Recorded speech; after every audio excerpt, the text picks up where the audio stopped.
The Mongols played a large role in the time period of 600 to 1450.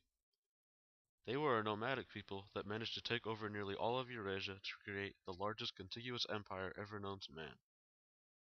The Mongols were masters of archery and horseback riding, and also incorporated technology from the empires it conquered in warfare, such as the catapult, battering ram, and flaming arrows. Over the course of the Mongol Empire, many lands were invaded and successfully taken over, such as Korea, China, Central Asia, Russia, Persia, and almost even Europe, were they not stopped short by the death of their leader. Beginning under Genghis Khan, the conquest of Eurasia by the Mongols continued under Ogadai, Gyuk, Mongke, Kublai, and other Mongol leaders. Women also contributed to Mongol society, with their input acknowledged at tribal meetings, and the empire even being run by Ogadai's widowed wife Torjin at one point. Mongol society was religiously diverse, with religions of all kinds generally accepted.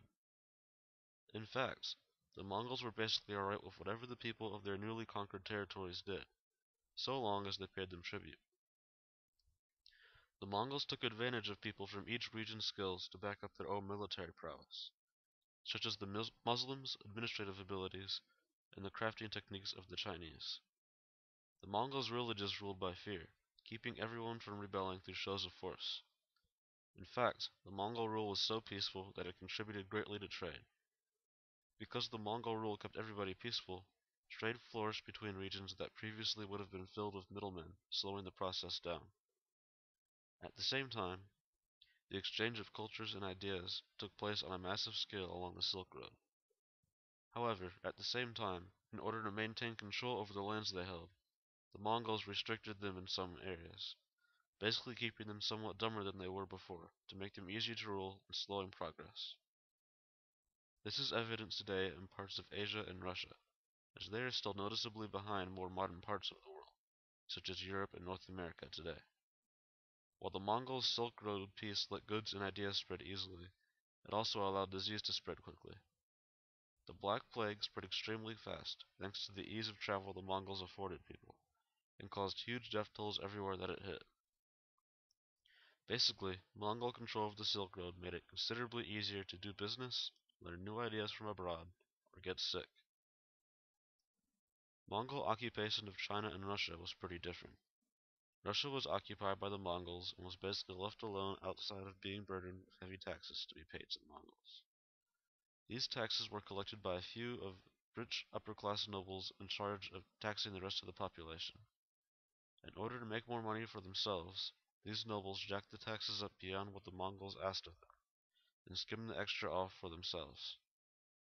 As a result, the Russians fell into poverty pretty fast, and they've been struggling to recover from the losses that came from this ever since. In China, the situation was considerably different. Unlike in Russia, some Mongols chose to live within Chinese society. As a result, laws were put into place regarding some of the practices likely seen as strange to the Mongols, particularly against that of foot binding. Laws also prevented the marriage of Mongols to Chinese. However, outside of some intermingling and some taxation, Chinese culture was largely left alone, so that even when the Yuan dynasty fell, the Chinese retained a nearly identical culture to what they had before. The Chinese during this time period went through several dynasties, but generally maintained their cultural identity throughout. The dynasties that held power during this time period were the Tang, then the Song, the Yuan, and finally the Ming. The Tang was a group that took advantage of advancements, such as gunpowder and irrigation systems, to further their civilization. The Tang dominated Indian Ocean trade in massive ships called junks, and minimized their imports while exporting a lot, making them a wealthy country. During the Tang dynasty, population boomed in the south, but not so much in the north. The Tang eventually faded out and the Song dynasty took over, with the aid of the Mongols. The Song continued on much the same course as the Tang had, and throughout all of China's dynasties the bureaucracy remained fairly constant, with positions often filled by meritocracy, or tests that decided the best candidate for the job. The Song made developments in math, metalworking, and mass production. They also tried using flying money, which was a form of credit. This dynasty saw the creation of Neo-Confucianism, which is Confucianism fused with some Buddhist and Taoist principles.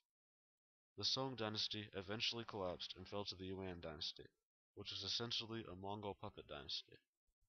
Although the Mongols mingled with the Chinese, they basically left them alone outside of a few new laws regarding the more far-out customs of the Chinese to the Mongols. The Mongols did hold back the Chinese to make them easier to rule. When the Yuan dynasty fell eventually, the Ming took over. The Ming continued the trend of Confucian society, following social codes, profitably successful, and made advancements in literature. All of these dynasties shared several traits that were very similar. All of them were patriarchal societies, all of them followed Confucianism, all of them benefited greatly from the Silk Road due to exclusive products, such as porcelain, spices, and obviously silk, and the practice of civil service.